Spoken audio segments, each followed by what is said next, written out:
upon walking into my break room at 10 o'clock Eastern this morning, January 15th, the market had dropped 400 points. It now has dropped 525 the last time I was checking. I'm driving home. In any case, my first impression was the Wall Street doesn't like Barack Hussein Obama very much.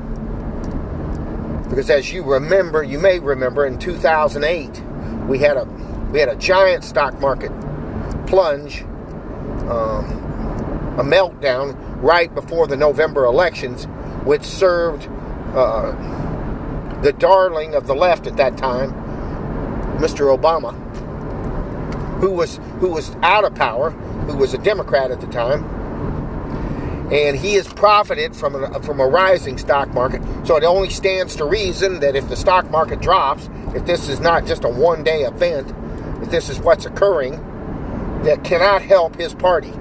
Now, one of his people that is running for president right now, namely Bernie Sanders, has spent a lot of time talking anti-Wall Street and telling us we need to be quit depending on Wall Street. This has got to help him. Now, I don't know how this is going to shake out for the Republicans. I really don't care about them one way or the other. If Mr. Trump wins, I might be listening to him. He's a little bit too right-wing and radical for me at this time. But I do like what he says on foreign affairs, and I like what he says about rebuilding America. I just don't like all this. I think what he says is racist. But in any case, I think that will help him also. But this cannot help Barack Hussein Obama and the darling of Wall Street, Hillary Rodham Clinton. Can't help them at all.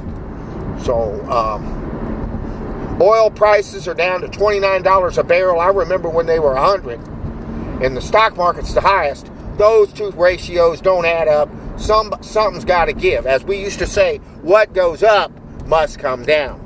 Bye.